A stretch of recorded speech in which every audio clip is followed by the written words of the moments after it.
So this is proof by induction user of a divisibility situation. And the important thing to recognise here is there's a couple of pieces of language. First of all, if I say that A/B, what that means is A is divisible by B. Now you won't see that too often, but you might see it in a question. It might pop up in the external exam. It doesn't happen so much in the textbook, so I haven't done it much here, but it could pop up. But with that said, if I see A is divisible by B, this implies that A is equal to B times some other third constant, i.e. C, which is some integer. And that's not an integer, hold on. So C is some integer. So let me just show you that numerically. You might be more used to, well actually I'll just introduce one number. Let's say I had 100. 100 is divisible by 5.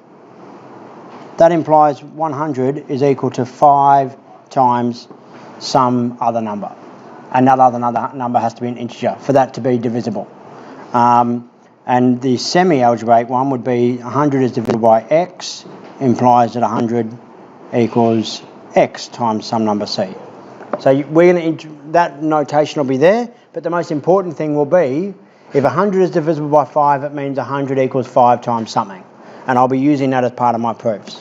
So just keep that in mind. That kind of idea will be important as we go.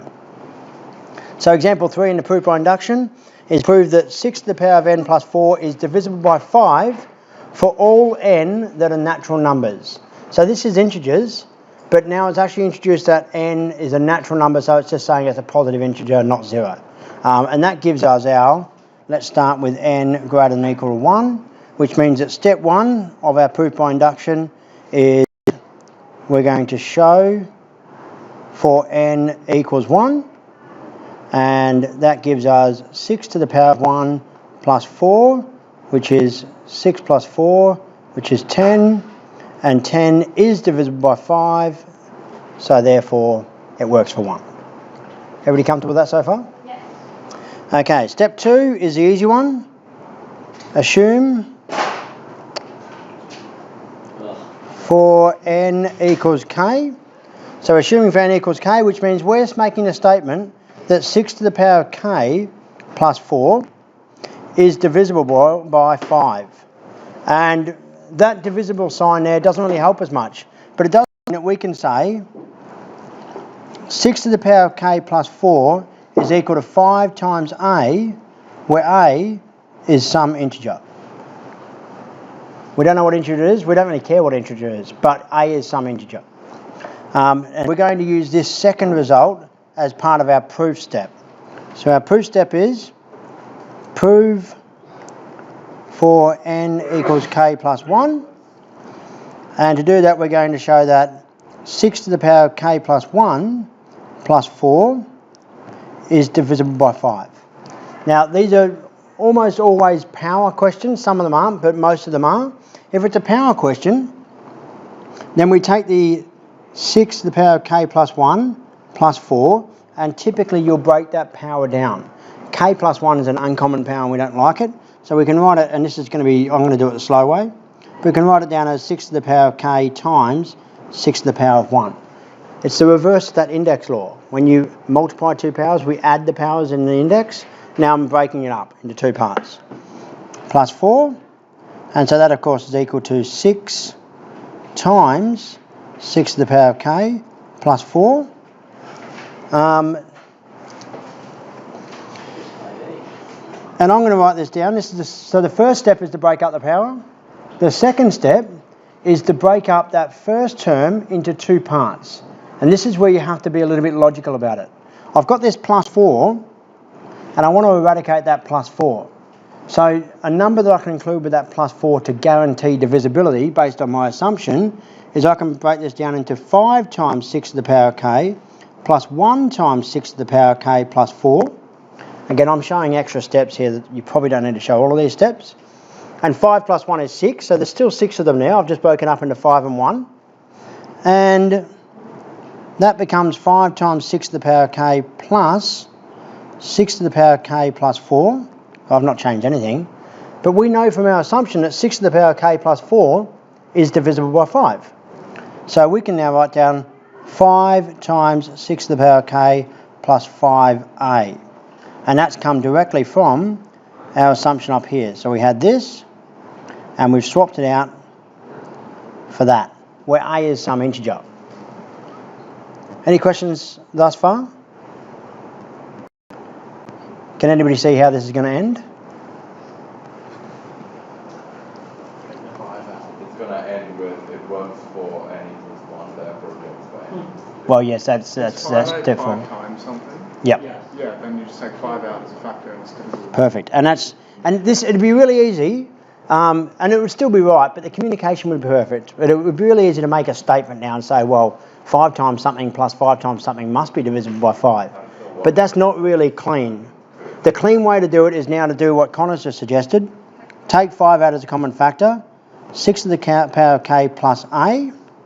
And we know that 6 to the power k is an integer because we've declared that k has to be an integer.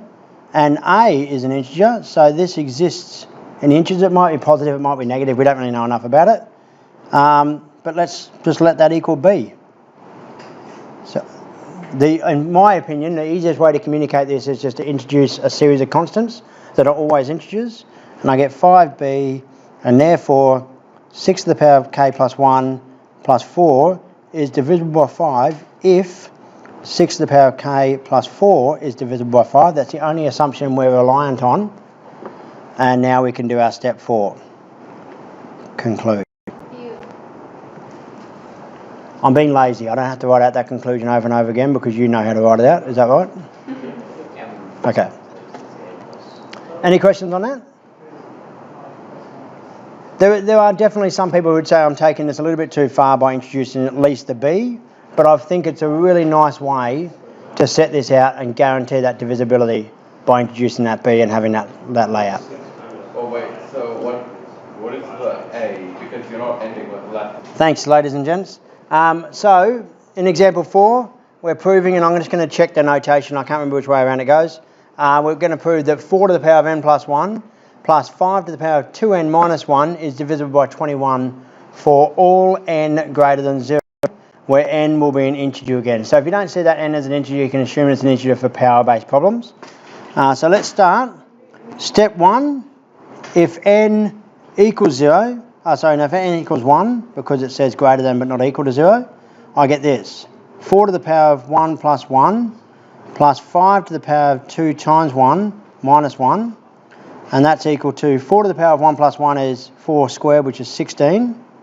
And 5 to the power of 2 minus 1 is 5 to the power of 1, which is 5. And that equals 21. And so that works. So the first case works. The second is just the assumption. Assume n equals k, which gives us 4 to the power of k plus 1 plus 5 to the power of 2k minus 1 equals 21a, where a is an integer. And then we're going to prove it for k1. Prove for n equals k plus 1. And so I get 4 to the power of k plus 1 plus 1 plus 5 to the power of 2k plus 1 minus 1.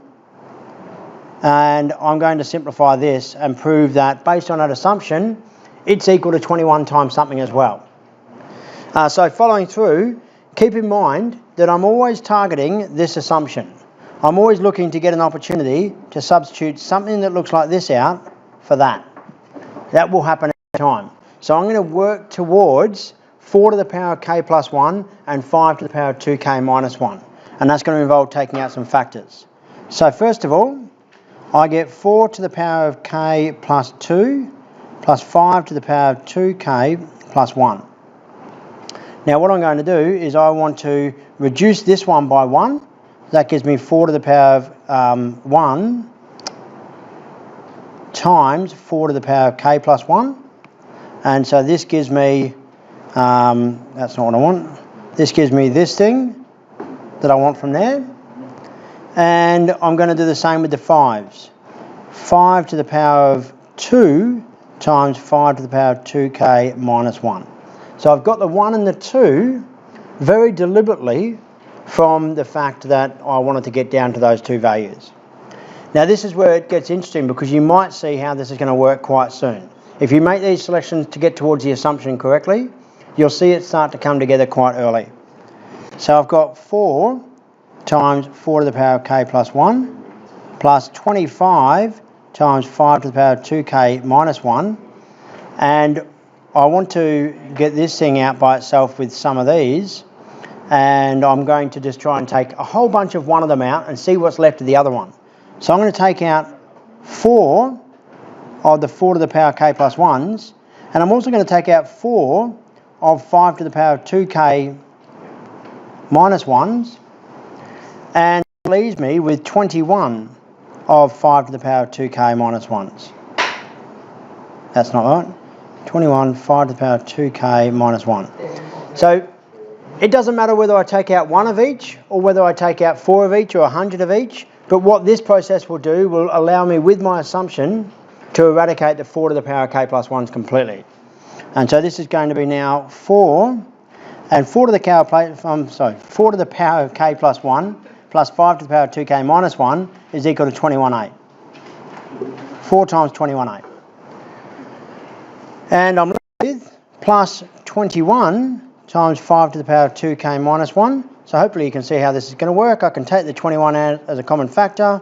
I'm left with 4a plus 5 to the power of 2k minus 1.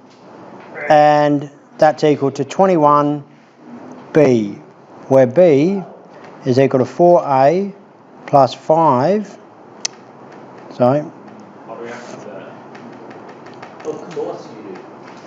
Which is this in the integers. Because k is an integer, a is an integer, so 4 times a plus 5 to the power of 2k minus 1 is an integer. If k is pretty large, and it's going to be massive, but it's still an integer. So that's fine. And then we do our last step. Good work. Oh, I didn't know that. Therefore it works. Therefore it works.